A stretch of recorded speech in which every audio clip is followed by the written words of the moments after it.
Welcome back to another episode of Stacking Dennys. I'm Jordan McAbee of RotoBaller. My co-host, Nick Giffen of the Action Network.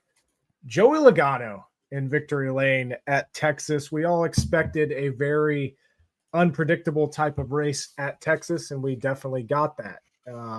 Seemed like 5 or 6 cautions in the last 30 laps or so, and it was Joey Logano that ended up grabbing the victory, leading 7 laps in the race. Wasn't really a factor all day, but was there at the end. His teammate Ryan Blaney had one of the best cars, could not get going on those final restarts. Kyle Larson led 90 laps. He finished 4th. Ross Chastain 2nd. Eric Jones 5th. And then a random group of drivers there finishing out the top 10. Stenhouse, Austin Dillon, John Hunter Nemechek, Daniel Suarez, Christopher Bell all came home. Top 10 finishes. But the story of the day was Joey Logano in victory lane, stealing a win when he definitely did not have the fastest car. Nick, what'd you think of that race? Because I know a lot of people were disappointed with it. Yeah, I was disappointed with that race. It just sucked, honestly. It was there was no momentum in that third stage. I think the longest green flag run was 8 laps, and it was just a fucking wreck fest. I mean, it was horrible. I should say the longest green flag run in the last 50 laps was an 8 lap run. So It was pretty rough. You could at least pass, guys like Alex Bowman could pass up until he got caught up in one of those incidents. Alex Bowman drove back he started, it was like 11th, had a bad pit stop and got shuffled all the way back to like 21st after he had driven up a little bit and then fell back to 21st, drove all the way back up to 3rd on pure speed to finish. I think it was the end of stage 2 in 3rd. And then they had their pit stop there. He got set back a little bit and caught up in one of those late wrecks, and that's what a bad pit stop will do. It'll put you back in the field and you get caught in the middle of all that crap. But yeah, Alex Bowman, 3rd in stage 2. I thought he had arguably the best car, if not Tyler Reddick. I think it was Alex Bowman, maybe Kyle Larson. I think Reddick had a better car than Larson, even though he never really got past Larson. And then Blaney had a solid car at the end there for sure. But Logano got the track position on his teammate Blaney on those late restarts and then got past McDowell with kind of a crazy move. McDowell blocking all the way down to the apron of the backstretch, and Logano sent it in. So, good move for Logano there and in terms of just doing what he had to do to take the win. And, but yeah, wasn't too big a fan of that race. Yeah. And, it's definitely noteworthy that Alex Bowman had such a good car. Cause if you remember back to Vegas, he had one of the best cars of Vegas too. That car has a ton of speed. They're just not getting the finishes. You talked about Michael McDowell. He was in position. I thought he was going to steal it there. Closing in on the race because we know how important track position was going to be at Texas. Michael McDowell kept the lead on the restart, had that blocking move, but it was a wild race, maybe even more wild than we could have anticipated. Cause obviously we thought Texas was going to be Texas. We know what Texas is now, but the fast guys definitely didn't get the finishes they deserved. Tyler Reddick finished 2nd in both stages. He ended up 21st. You mentioned, I don't remember if you mentioned or not, but Chris Buescher had one of the best cars in the race as well early on. He put up a ton of fastest laps. He ended up coming back from that issue he had, finished 18th. Denny Hamlin blew an engine, started on fire. That was a little wild to see. Ended up with the last place finish. Brad Keselowski had another bad finish. Josh Berry had another good car. He wrecked by himself. And it was just, typical. I would say, I feel like Texas is what NASCAR wants, just like Atlanta is what NASCAR wants now, because they think they're going to get the casual fans with these types of races, because casual fans don't understand that it's not like that the faster car is trapped behind these leaders. And I think it was a podcast either with Dale Jr. It might have been Hamlin, but they said they were talking to Michael Waltrip. It was Hamlin. And they were talking to Michael Waltrip, and Waltrip was like, I don't see the issue with this because the casual fan has no idea the difference. And Hamlin was like, but the problem is you're losing your core fans, which are the ones that are actually, committed to this sport. But like I said, I feel like this is all just kind of planned. And, there's rumblings now of NASCAR potentially turning another track into a Atlanta type pseudo speedway. Yeah. So I think this is kind of what we have to look forward to in the future, unfortunately. Yep, it really is. It's, as a NASCAR fan, it's not the direction I want to be going with this sport, but it sounds like that is potentially the direction they want to be going. And if that's the case, it's just going to make me less and less interested, honestly. That's just how I feel about it. Yeah. As far as the race itself, I had such low expectations going into that I kind of enjoyed it just because my expectations were so low. Like the first 2/3 of the race, I thought were decent. The last stage was just a shit show, and it ended up being what it was. But yeah, I think my expectations were so low that I was less disappointed than others, although still disappointed. Yeah. And, looking at the good race poll, this was like 50.7%. So it cracked the 50% mark. But if you're barely cracking the 50% mark, and that's like a good result over the past month and a half, 2 months, that's not good. Yeah. The state of NASCAR right now has just been pretty bad for the last 5 or 6 weeks. It's been pretty bad. And on a good note, though, IndyCar had good numbers over the weekend. Almost 1 million viewers, which is super. The racing wasn't so great, and we're kind of in a lull with NASCAR not having great racing, IndyCar not having the best racing in this hybrid era, Formula One still not having great racing. Like the top series in the world are all just in bad shape right now as far as the actual on-track product. So it's tough. And honestly, the problems for IndyCar did start once they, went to the hybrid last year. And now that they have the hybrid, it's 100 whatever extra pounds of weight. It's made the cars heavier. It's made the, just much more difficult to pass. So it's really a big struggle out there for all the top series in the world. But at least betting wise, IndyCar has been a lot better to bet because we're not getting all sorts of random crazy shit. This Texas, remember last week I talked about how NASCAR has had its most unpredictable season since loop data began. This Texas race made it even worse. It's literally worse. So like right now, I mean, I bet on probably arguably one of the best cars in Alex Bowman, 30-1 to win or 25-1 to win. I think it was top Chevy. He probably was the top Chevy. I think he was better than Larson. He just never had the track position. We didn't even get to see what Bowman could do with track position. Top 5 and top 10. I had all the Bowman bets and absolutely nothing to show for it just because of the crash fest we had.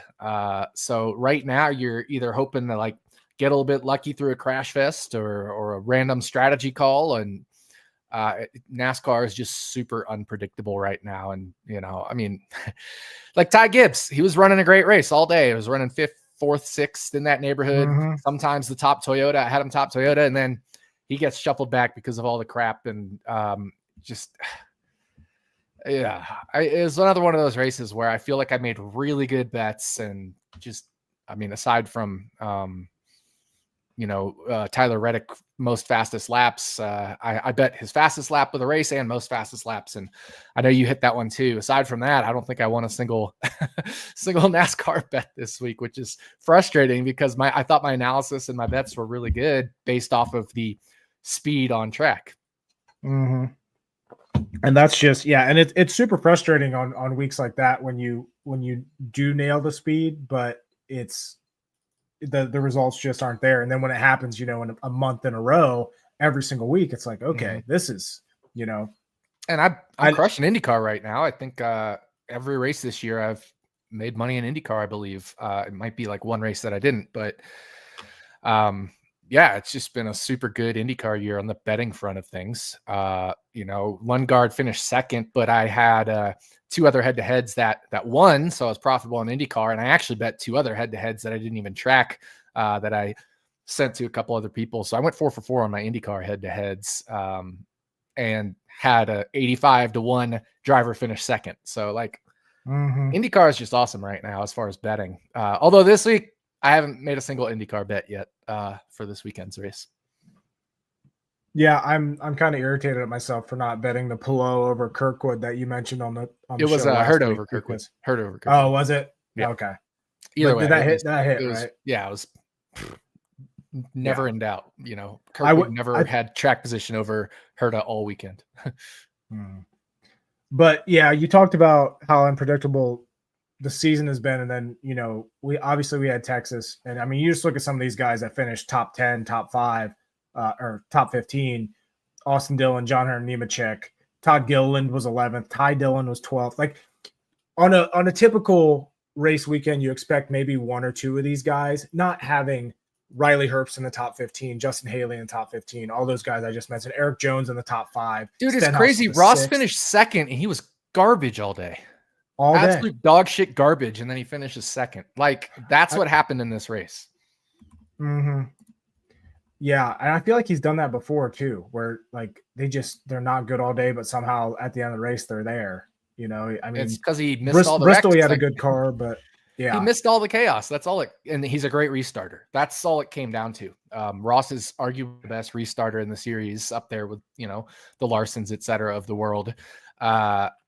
And he missed all the wrecks. And aside from that, I mean, he was horrible. He was running in the 20s most of the day. He got up into like 17th at one point and fell right back to the 20s. I mean, they were bad. I had Bowman over Ross as a bet. Like, that was the easiest slam dunk bet of all time in terms of speed. But of course, the results not there to show for it. So right. What are you going to do? What are you going to do? It's almost impossible to bet NASCAR right now in some ways, simply because we're literally in the most unpredictable season of all time right now. Yeah, makes it tough. Yeah, I find myself like just putting small bets on some longer shot stuff just to have some action. But it's been a while since I've like confidently put in a solid bet that I was like, I feel really good about this. It was more like, like we both had Reddick most fastest laps last week, which was good to hit 10-1, just because like Reddick's had fast cars on intermediates all year. So you're going to bet that 10-1 pretty much anywhere. But outside of that, top 10 bets have been my bread and butter. And I didn't have any like, plus 150 or plus 200 top 10 bets this past week, because there's just nothing out there. And there's nothing you feel really good about right now. Yeah. Yep. And now we're going to another track where, we've seen a lot of chaos. Maybe not as much as Texas, but we have seen some wild Kansas races and some great racing as well. So going to be another tough week to bet, I think. It's yeah. And the early odds, I think, have made it a little tougher for sure. We'll get to that in a little bit, but Kansas, there's a glimmer of hope for Kansas to give us some good racing. Kansas has produced some good races here lately. Hopefully we can get back on track and get a good race in here. But anything else that you have from Texas that we learned?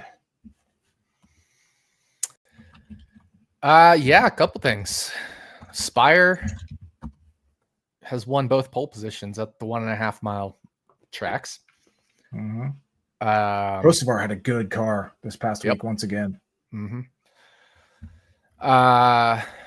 I mean, and then a Spire car almost won the race, even though he wasn't really fast all race in terms of McDowell. So Spire qualifying 1.5 mile tracks is something to think about. And let's see what else.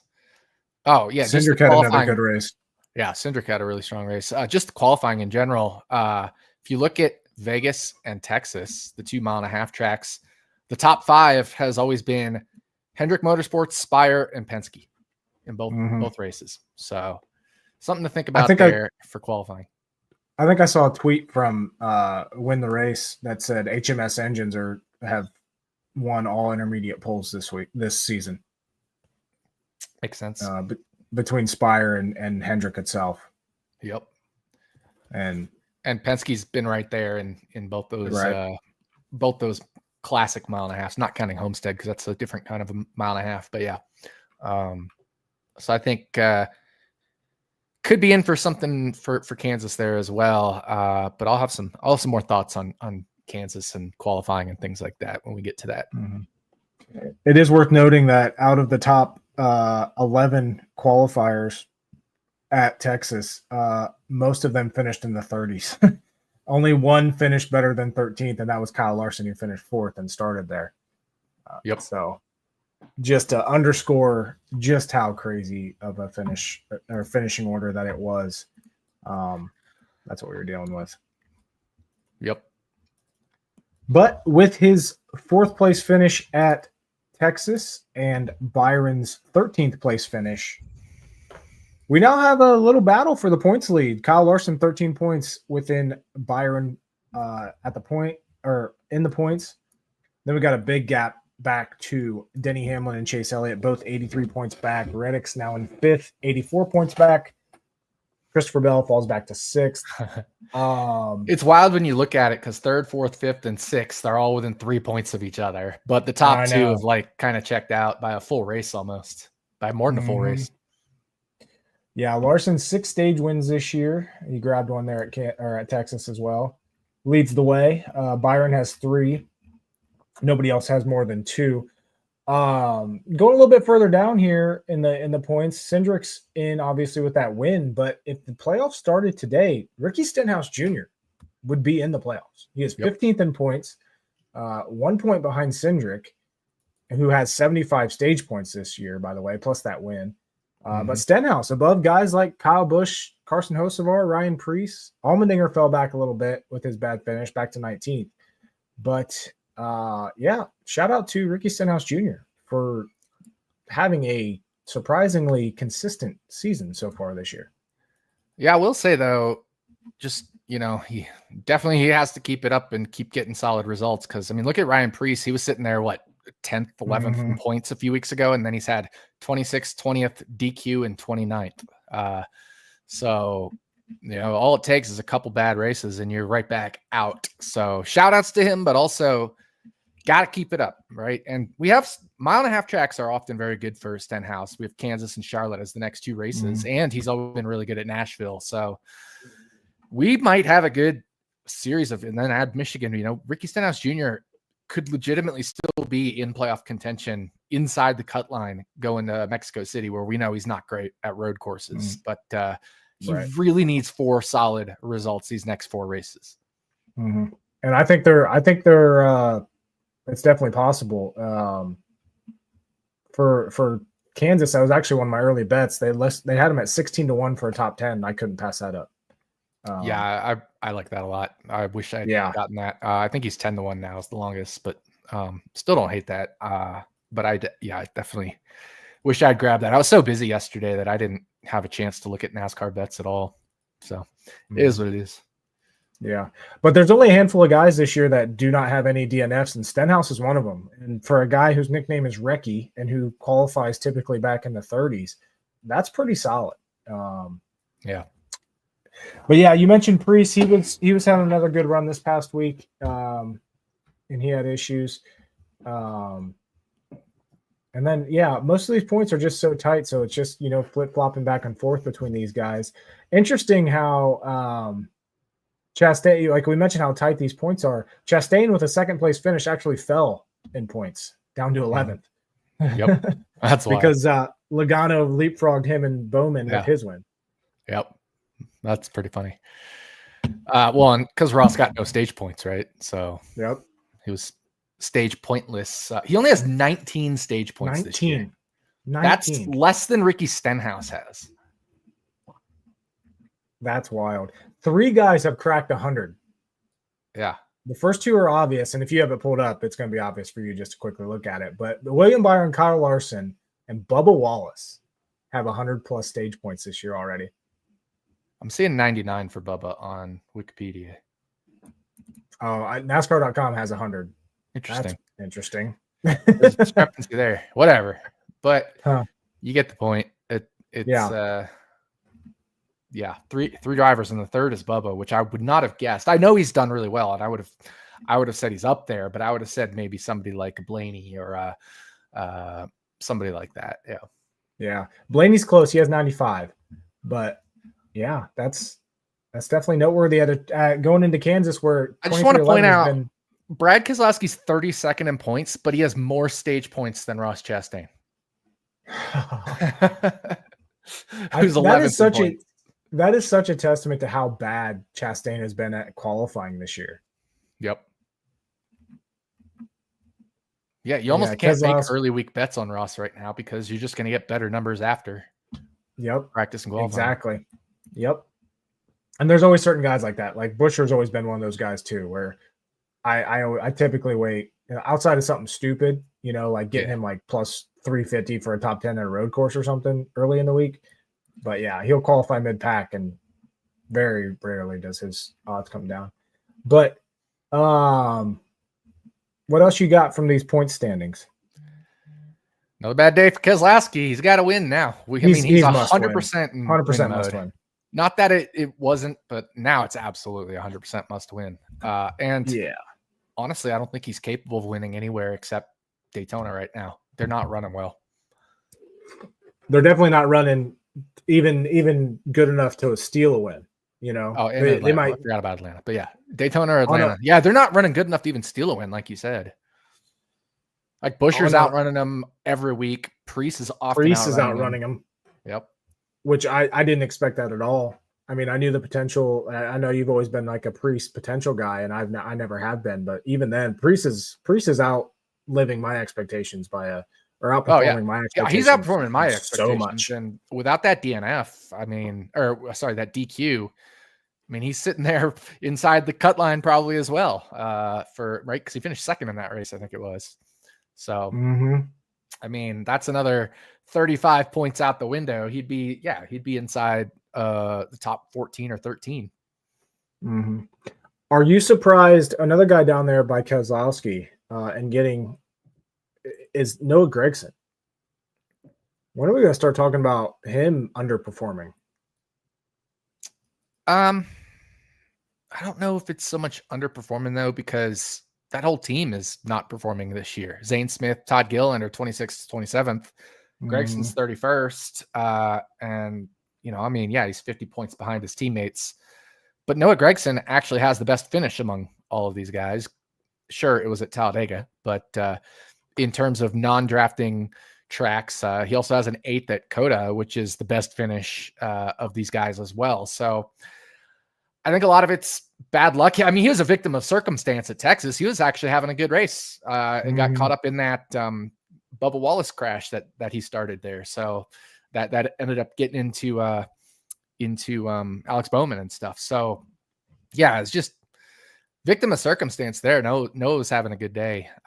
He was my Paul Menard pick of the week, I believe it was. And honestly, I thought he was running really well, and all went to shit for him.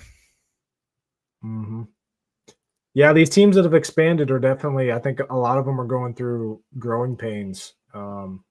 Spire seems to be figuring out a little bit, but Front Row, and obviously they don't have the elite talent by any means, but, it's rare that we're talking about Todd Gilliland lately. Typically he's an underdog that we kind of like to talk about. And, Gragson has talent. Zane Smith obviously has talent, and it's just right now they just don't have the speed. We're more talking about the Josh Berrys of the world. Even the John Hunter Nemechek, who's sitting 23rd in points now, and the AJ Allmendinger, guys like that. Can we also just talk about how bad Shane Van Gisbergen is? Oh my God, how?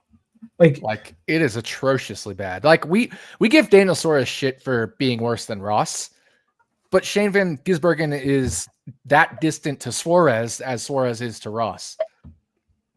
Imagine if he was in a shitbox car like Cody Ware. Do you think Cody Ware would outperform him on points if they were in the same car? Absolutely. Yeah, it's bad. And what sucks is he's gonna make the playoffs. Only because of the road courses and street courses. Mm-hmm. So yeah, it is what it is, I guess. But definitely, and honestly, that's we talked about Priest outperforming what I thought he would. SVG is actually worse. I thought he'd be bad. I didn't think he'd be this bad. I agree. I thought he'd be in the 30 neighborhood, not the dead last to everyone except Cody Ware neighborhood. Yeah, it's bad. Yep. But anything else on these point standings for you? Ty Dillon's fallen back to earth a little bit, although he did just finish 12th. So that helped. But I remember a few weeks ago, we were talking about him being 20th or something in the points, 22nd, and giving him kudos for that. So just something notable there. But yeah, I don't have much else. I mean, the only other thing is we got a 24th place driver in terms of points has a win, Josh Berry. But he only has the 24th most points.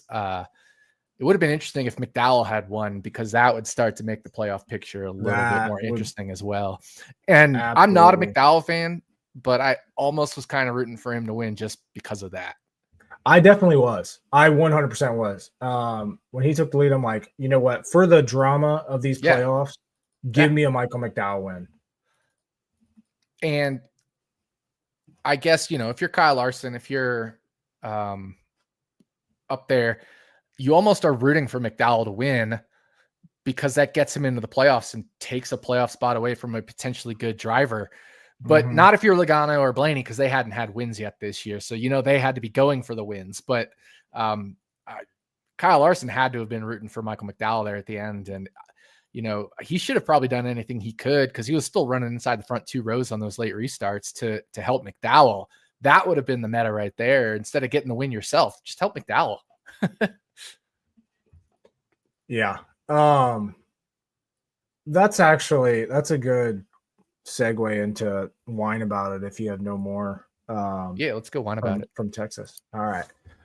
I'm drinking the Mango Raja from Brew Kettle today.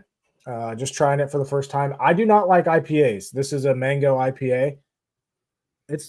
For someone that does not like IPAs, it's pretty good. I can stomach it. So I think that says a lot. This isn't a glowing review, but I also do not like IPAs. But for me, it's decent. So there you go. Let's see. It is like above expectation in terms of if you it is the Ryan Priest of beers. outkicking his equipment there or whatever. Yeah. But my whine about it isn't anything major. It's more of a confusion. I don't understand how Ryan Blaney fumbled all those restarts that bad. It's like he forgot how to restart. He reminded me of Chase Elliott in big situations, or like important situations on restarts, because Chase is not good at restarting, especially when like a win is on the line. Ryan Blaney just kind of forgot how to that's the only thing I could come up with. I went back and rewatched all of these late restarts. He was like a full car length behind the leader at one point restarting. And I'm like, what the fuck are you doing? This doesn't make any sense. And I saw a tweet that said like some spotters thought that he was doing it on purpose to try to get a run, after turn 2. And I'm like, if it doesn't work the first 3 times, what the fuck makes you think it's going to work the 4th time? Like, what you're doing is not working. So yeah, I am baffled that Ryan Blaney did not win that race. And I didn't have any money on Ryan Blaney or anything. I didn't have any skin in the game. Just as a fan, I'm watching this and I'm like, how is this happening? How are you then? And then I thought when Logano actually got the lead, I'm like, maybe this was a team orders type of thing where, because Blaney's pretty good in points. Blaney's probably going to win a race here soon. Maybe this is hey, get Logano up there. But even then, they weren't working together, because the one restart with McDowell as the leader, Blaney took the outside, and then I figured Logano would go behind him and push him, ahead of McDowell. Nope, none of that. Yeah, I don't know. Like, what is going on? It did not make any sense to me. So yeah, it's nothing too major for me this week for whine about it, other than just I don't know how Ryan Blaney fumbled that win. Because I thought it was definitely his to lose there at the end with those restarts. And it's not like he didn't get multiple chances.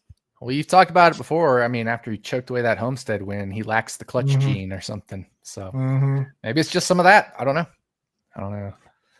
Seems like it seems like a lot of the wins he gets, it's because he drives off the last 50 laps and there's no late yellow, because he's so good on the long run. Yeah, because he's so good on the long run. So it has nothing to do with being clutch, because there's nothing to clutch out when you're ahead by 3 seconds over, the course of a 50 lap run.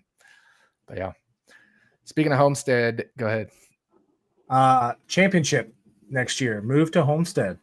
as I think a lot of us expected this. It was kind of the rumor going around when they moved the race to February or March, whenever we race there, to give them time. But NASCAR will be going to a rotation of tracks for the championship. So, which will include Phoenix. It'll include Homestead. And we haven't heard what else it'll include. Yeah. Yeah. They said a variety of tracks, but then they just mentioned Homestead and Phoenix. So I'm guessing I think that's a good one. Yeah, me too. Definitely. Just because of the city, and two, because it puts on pretty decent races. Yeah. Weather too. What about Texas? Let's throw Texas in that fucking mix. Oh God. Oh God. But yeah. Yeah, the problem is you kind of have to have a more southern or a warmer spot. Because it's for a so November race for sure. Yep. And it can't be like Talladega. Like I'm looking at the last 4 races of the season. It's Vegas, Talladega, Martinsville, Phoenix. Like Martinsville, you're risking getting freezing weather and just having that awful racing again. By the time you get to November. Could you imagine a Martinsville championship though? Yeah, exactly. Hey, they said they wanted to focus on short tracks and and intermediates for this, but I don't think they mean Martinsville type short track. I bet Darlington ends up being one of the tracks in the rotation. Yeah, I could see that. It's just interesting to have the Southern 500 not on Labor Day weekend. Yeah. Because it would definitely be the second Darlington race. Mm-hmm. So yeah, that would be. We'll see what they come up with. I'm surprised nothing else has leaked from that, but yeah, definitely not surprising news, but good to see. I think that's a good move. And they also said there's no guarantee on what the format will be. It won't it won't necessarily be a one race championship. That's true. We could see some very good changes coming up. Hopefully I wouldn't be surprised if they did a 3-race championship round and said it was Vegas, Phoenix, and Homestead, and the 3 just rotated every year.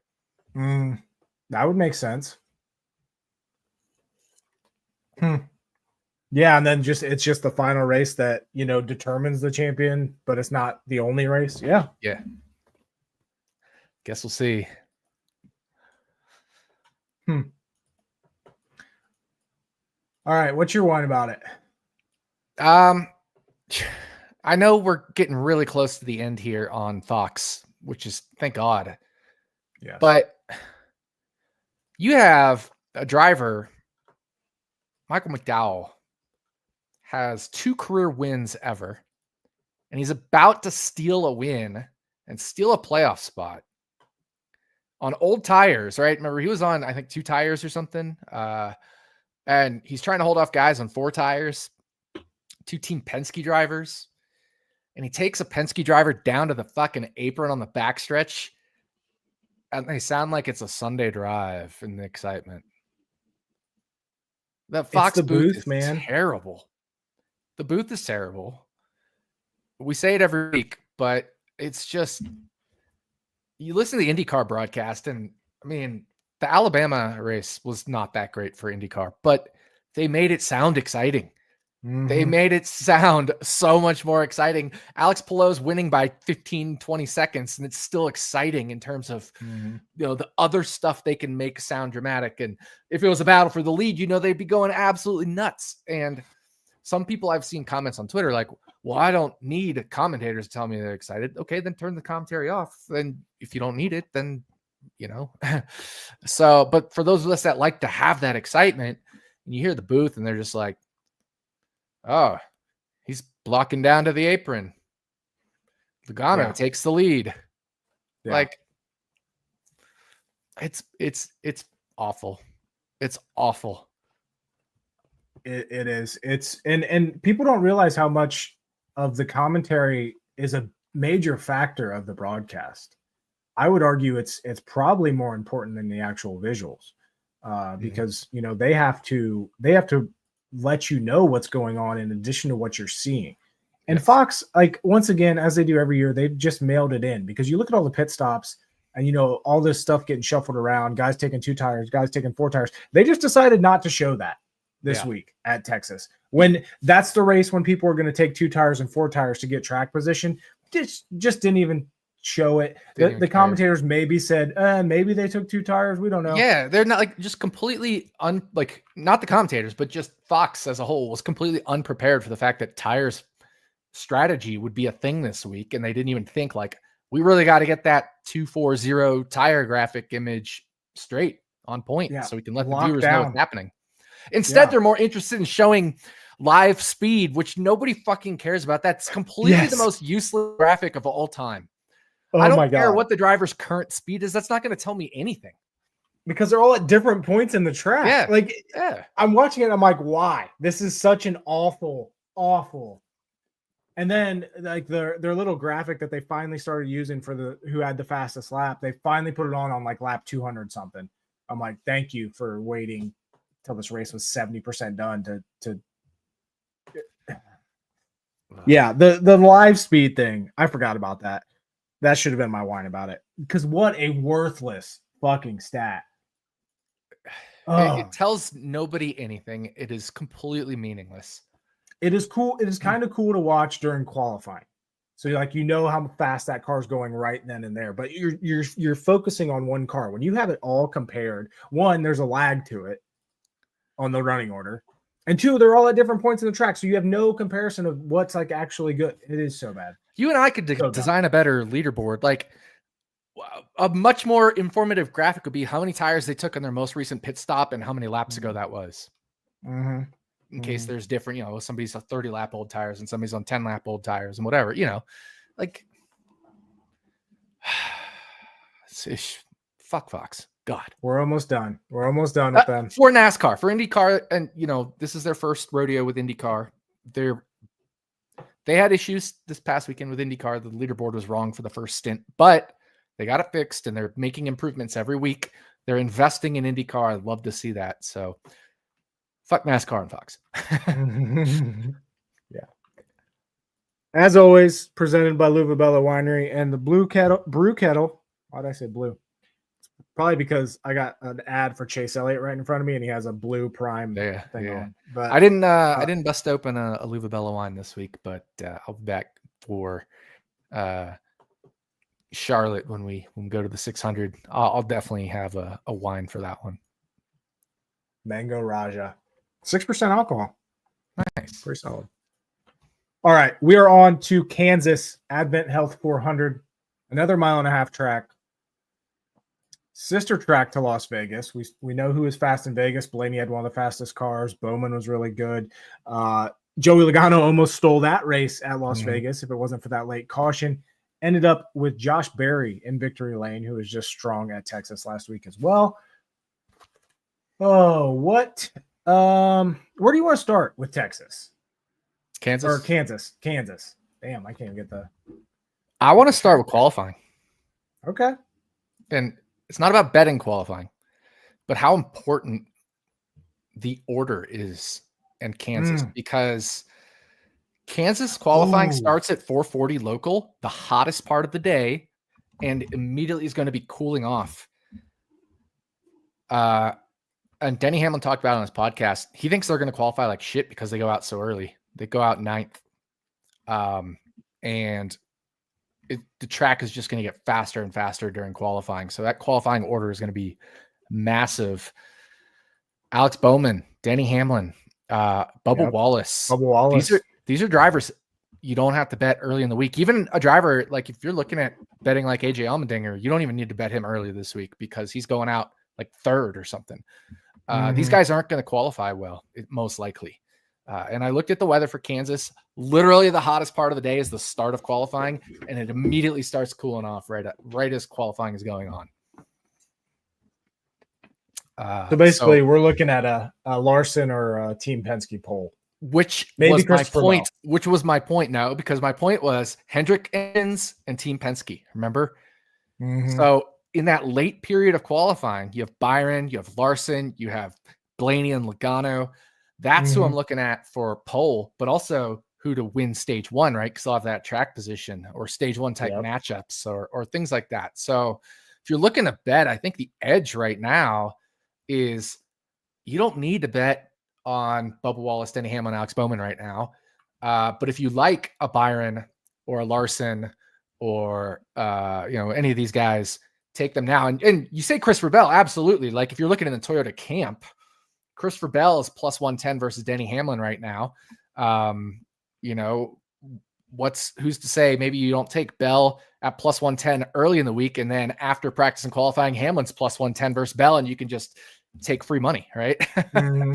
So, there's options here and look through the qual order and see what you see out there in the markets if you're looking to bet, because some guys are almost surely going to shorten in value simply because they qualify well, and some guys are almost surely going to lengthen in value because they won't qualify well. It's worth noting, like I said, I was on Stenhouse 16-1 for a top 10. He goes out 33rd in qualifying. Mm-hmm. So later in the session, which is good for him. Yeah. So if you like Stenhouse, you think he has top 10 shot, even at 10-1, I'd still bet it right now. Yep. If I wasn't locked in at 16, I couldn't pass up 16. Absolutely. No, absolutely. I think that's a great bet. I wish I had seen it, but like I said, I was busy yesterday. So yeah, that's going to make it interesting because there are quite a few guys that go out early that should be good here, including Denny Hamlin, who's had, some of the most fastest laps at Kansas in the next gen era. I was digging into that this week. Hamlin's been up there. Surprisingly, William Byron has not put up more than, I think, 7 in any Kansas race in the next gen era. Blaney has not put up fastest laps here.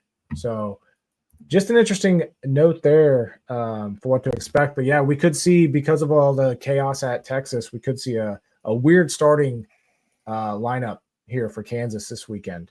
And I'll say this, both those Spire guys go out kind of early in terms of Hocevar and McDowell that have won polls. So is Justin Haley the sneaky Spire guy this week, right? Like he's the one going later in the latter half of the qualifying session. But also don't forget the RCR guys. They've put up some good quals as well this year at the 1.5 miles. And both Austin Dillon and Kyle Busch go in the second half of qualifying. So could potentially have some good starting positions there for Kyle Busch. Kyle Busch started 4th at Vegas, and Austin Dillon, I believe, goes even later than Kyle Busch in qualifying this week. Yeah, Austin Dillon goes 31st. Yep. I will be interested to see where Christopher Bell opens up qualifying odds. He goes out 34th. He's won the last 3 polls here at Kansas and 4 of the last 6. Mm-hmm. So definitely, I do think, Penske and Larson should be the favorites to win this poll, but depending on what odds are, Bell could be a little sneaky play there. Yeah, it's going to be stage one win, that kind of thing, right? Mm-hmm. Yeah, because he's been really good here at Kansas as well. Yep. Had one of the best cars here last fall, led 122 laps. So as far as guys that are good here at Kansas, obviously we had that Larson win over Buescher last season in that photo finish, but 6 next-gen races here, 6 different winners: Kurt Busch, Denny Hamlin, Kyle Larson, Ross Chastain, Bubba Wallace, and Tyler Reddick. Yeah. The interesting thing so 23XI had not a chokehold, but they have 3 of the 6 wins in the next-gen era. They were not good at Kansas last year, and I remember after both of those races, we were like, what the hell's going on? Why are these guys so slow? That's another thing I'm keeping my eye on this week is whether Bubba Wallace, I'm not as worried about Tyler Reddick because Tyler Reddick seems to have speed, no matter what. But Bubba Wallace is one to keep an eye on because they didn't even show any type of speed in either race last year. Bubba Wallace didn't. So, and this has always been one of his best tracks. I remember I used him for 36 for 36 last year at Kansas. So, that's something to keep an eye on. And if they do have that speed back, does that bring back, Riley Herbst just came up home with the top 15 finish at Texas. We got Corey Heim in a 23XI car this year, or this weekend. He also ran last year, finished 22nd here at Kansas. I think he was for 23XI last year as well. No, he was at Legacy, finished 22nd in that Legacy car last year. Yep. Filling in for Eric Jones. Mm-hmm. But when it comes to average driver rating in the next gen era at Kansas, 3 best: Denny Hamlin, Christopher Bell, and Kyle Larson, followed by Ross Chastain, and then Alex Bowman, who both you and I really like this week. I think you can get him at 25-1. But like you said, he's going out early in qualifying, so it might be better just to wait on those odds, depending on where he qualifies. But arguably one of the best cars at both Las Vegas and Texas this season has been really good here at Kansas as well. So keep an eye on Alex Bowman this weekend. Yeah, I mean, I'm really high on both Hamlin and Bowman, but it's like I'm not going to bet them now if they're going to be, you know, a little bit longer post practice and qualify. So I'm taking my chances on, you know, the qualifying order actually definitely being important, and sticking to my guns of not betting Bowman, Bubba, and Denny early this week. And this is the product. And if anything, fading them just from a potential ARB standpoint, not because I actually think they'll be bad. I actually think it's just the fact that I think books are going to overreact to qualifying. You can almost, I wouldn't say guaranteed lock in a profit, but if, like I said, if you can get Bell at plus 105 at DraftKings versus Hamlin, and then they offer you a better cash out after practice and qualifying, or they suddenly move Hamlin to plus 105 after practice and qualifying, you can bet the Hamlin side, and then you made money. Yeah, free 10% on nothing, risk free. I mean, I'll take that every week. So that's it. I mean, I don't have too much on Kansas this week. We just saw a mile and a half. We know Vegas, and that's it. We know who should be fast. Yeah, we know who should be good here. Josh Berry stole the Vegas win. He was good at Vegas. Even though he stole the win, he was still good there. But I don't think we'll see that last week. Yeah, I don't think we'll see that though at Vegas, or what we saw at Vegas, simply because Kansas is a little easier to pass at than Vegas. And so I think, you know, the strategy type stuff that worked maybe for a Daniel Suarez or a Ryan Preece might not work as well at Kansas, simply because it is easier to pass. You've got the variable banking, you've got just a little bit more tire wear, I think, at Kansas than at Vegas. So just some things to consider there. But yeah, it's going to be a good race. And I think Chris Buescher will be really good too this week. Yeah, you remember Buescher almost won this race last year. I argue that in addition to Alex Bowman, he was also one of the fastest cars at Texas last week. I mean, Chris Buescher does not put down fastest laps, and Chris Buescher would have had the most fastest laps at Texas last week if he didn't wreck or whatever happened to him. That's how good that car was. So if they bring anything close to that, he's gonna be a contender this week. Here at Kansas. So definitely keep. Where is he in the qualifying order? I think he's in the top 24th. 24th. Okay, yeah. So he's going out in the second half, but early in the second half. Yeah. Yeah, he could make the top 10. I mean, he's not a great qualifier, but he could if the advantage is there, right? Like, you can't just strictly stick to the qualifying order. Like, I know John Hunter Nemechek is going out 28th, so 11th to last, but it's still John Hunter Nemechek. I don't expect him to be starting inside the top 10. Could he? Absolutely. But, you know, and like Ross Chastain, we know he's been qualifying terrible all year. I still don't think he'll end up starting inside the top 10, even though he's going fourth last. So, you know, that's where it opens up. Some of these guys going later in the second group, or earlier in the second group, I should say, like Kyle Busch. I think he'll start in the top 10. Tyler Reddick, those kinds of guys. Yeah. Chase Elliott. Yeah. All right. Anything else for Kansas before we get to our picks? No, I think we're good. Cool. All right. DraftKings last week. That's so weird. After your 2-week stint of wins, I grabbed a win again with 293.85 compared to your 221.15. So for the season now, I'm just over or just under 100 points ahead of you, which can definitely, you know, one race wipes out that lead. You know what? When I looked at when DraftKings opened up this morning and put or released the driver list and the pricing, I was able to quite easily or like put together a lineup that I liked, which if you remember back to last week, I couldn't do that. Like I struggled. But I like the pricing this week. I think it's going to be a fun week to play DFS or depending on how the qualifying ends up rolling out. So starting here, I'm hitting Larson right off the bat. I think he's going to have a great car. Obviously won this race last year. He always puts up fastest laps at Kansas. Going down the list, which I like to do, I know Ricky Stenhouse Jr. is going out late, but Ricky Stenhouse Jr. does not qualify well, has been a place differential machine all year. He's averaging 36 points per race on DraftKings, and he's priced at $6,000. Give me Ricky Stenhouse Jr. Another guy has finished like top 15 at Kansas, I think like 4 of the last 6 races. Austin Dillon, give me that, 6,300. A few guys that are not priced correctly this week, or underpriced, I would say. Alex Bowman at 78, Ty Gibbs at 77. Got Busher there at 8. My biggest thing here is I'm going to go Chastain because, again, not a good qualifier, but good at Kansas. In the next gen, I think he's finished top 7, 4 of the 6. So give me Chastain.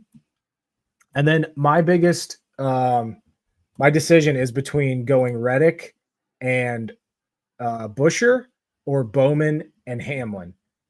And I'm going, because you mentioned Hamlin going out early and potentially not qualifying very well, I'm going Hamlin and Alex Bowman for my lineup. Larson, Hamlin, Chastain, Bowman, Austin Dillon, Ricky Stenhouse Jr. Lock it in.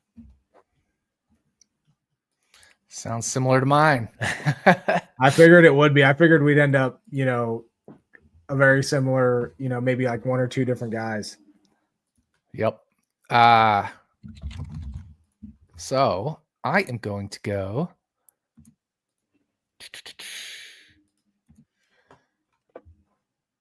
Hamlin, Bowman, Larson. There we go. But I'm going to go a little different here with the rest of these. I'm going to take AJ Allmendinger. He goes out super early. Okay. I'm going to take... That's a good pick as well. I'm going to take... I don't know if I love this, but I'm going to take Austin Cindric. He's been really good at the mile and a half this year. And again, going out early. He won a stage at Las Vegas and he won a stage at Texas. That's true. I wrote him up in my article last week as, a guy that could go out there and lead 50 plus laps and steal the top 5. And he did everything but steal the top 5. So, and I'm going with after that. I mean, yep. Carson Osmer. Yep. Yeah, I think a lot of people are going to be very interested in that 7,000 to 8,000 price range of drivers there because there's so much upside with the Bowmans, the Gibbs, the Berries, the host of ours, Cindric. Then, we're not even talking about Priest or Keselowski yet. So, yeah, I think this is going to be a fun week to build lineups just early looking at these prices. I think DraftKings did a good job. Yeah, I agree. And there is our way too early DraftKings picks. Now to our 36 for 36 and pick to win. Let's go 36 for 36. I had, what did I have last week?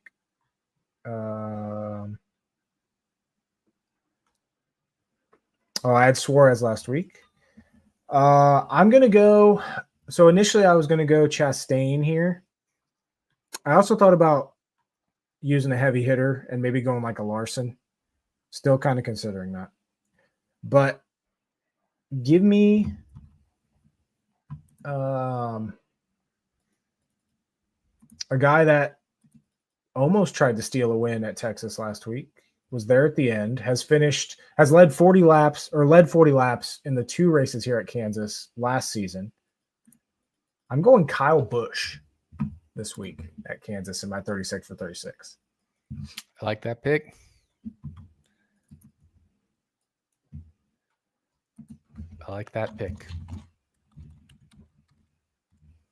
And you had Keselowski last week, which we all know how that went. Unbelievable. All right. I'm going to take a guy that is starting kind of, I shouldn't say starting, but has a good chance to start pretty far forward. Mm-hmm. Because if I'm going to take this guy, I need some stage points from him. Yep. He's finished third at Kansas in the next gen era in this car. And he just finished inside the top 5 at Texas. Do you know who that is? Going Eric Jones? Eric Jones, baby. Eric Jones. Did you see Kaz Grala's comments? So Kaz Grala does the simulator work for Legacy Motor Club. If you go to Grala's most recent tweet, double top 10 for Legacy. Cool to see them contending up front at the end there. Kansas Sim has been feeling good, so let's keep the momentum rolling. So he does the simulator work for them, and he said Kansas has been feeling good. So I'm a little high on Eric Jones this week. Later in the qualifying order, and started 5th at Vegas, I believe it was, or 6th at Vegas. So, I'm hoping to get some stage points with Eric Jones and maybe squeak out a solid top 10 or something. Mm-hmm. Which certainly, I mean, Jones is always kind of like a dark horse at these 1.5 miles to eke out a top 10. Like we say, he just did a top 5 at Texas. Yep.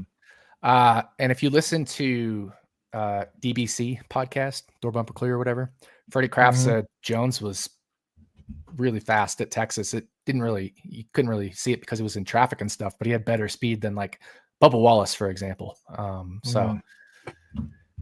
Yeah, I'm going to go Eric Jones. Might be a rough pick, but I mean, your only other place you're going to really use them typically is Darlington or super speedways. Yep. Yeah, qualified 14th at Texas last week, which was a great qualifying effort from him. Like you said, he qualified 5th at Vegas. Between those two races, between Vegas and Texas, best qualifying effort of 28th. So definitely seems like that Legacy Club has a little bit figured out on the 1.5 miles. So yeah, definitely a good pick there. And like you said, going late in the qualifying order, hopefully he can start up front, get you some stage points, and come home with a good finish. Yep. Like if he finishes inside the stage points in stage 1 and comes home with like a top 12 or 15 finish, I'd be happy with that result for the guy who's sitting 29th in points right now. Absolutely. Yeah. That's about the most you can expect from someone like that outside of a random top 5 run. Yep.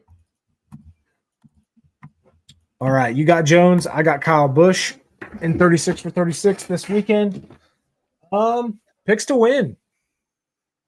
I think my jinx might be over, and I feel good about that. I had Blaney last week. He came home 3rd. You had Chase Briscoe. He finished 27th. Our average finishes are now closer than they've been all season. You're at 13.36. I'm at 13.82. You have the lead in wins with 2. I have 0. Kansas, I hate to do it, but I haven't picked him since Vegas. Give me Kyle Larson. I need a win on the books. Yep. I hear you. Honestly, I mean, I kind of just want to go Larson too. I don't have strong feelings about anyone else. I have drivers I like, right? Alex Bowman, Chris Buescher, Ryan Blaney. I like him. Christopher Bell, Tyler Reddick, right? But I also have some red flags on every single one of those drivers. Right. Larson's just so good at Kansas. Byron, there's red flags, like you talked about, doesn't really get fast laps at Kansas. So hate to do it. I'm just going to go Kyle Larson. Yep. Lame week. He's the only driver I don't have red flags about, Right. Yeah. The other week that we both picked the same guy, SVG at Coda, came in 6th. So we'll see how this goes. See if we can both add a win to our win column with Larson at Kansas. And what is it after that? What race is after Kansas? Charlotte? 600. Ooh, baby. This year is flying by. All right. You got anything for Kansas? Anything else for Kansas? No, actually, no. We got the All-Star race between then. Oh yeah, we have the All-Star race for sure. All-Star race. I mean, next points paying race is 600. Yeah, All-Star race is the last. So we have 2 races left on Fox, Kansas and the All-Star race, and then Coca-Cola 600 starts Amazon Prime's coverage. Mm-hmm. Nice. All right. Anything else from you for Kansas? Nope. We're good. Nope. All right. Well, good luck to everybody this week. AdventHealth 400, and we'll see you next week when we talk about the All-Star race at North Wilkesboro. All right. See you guys. See y'all.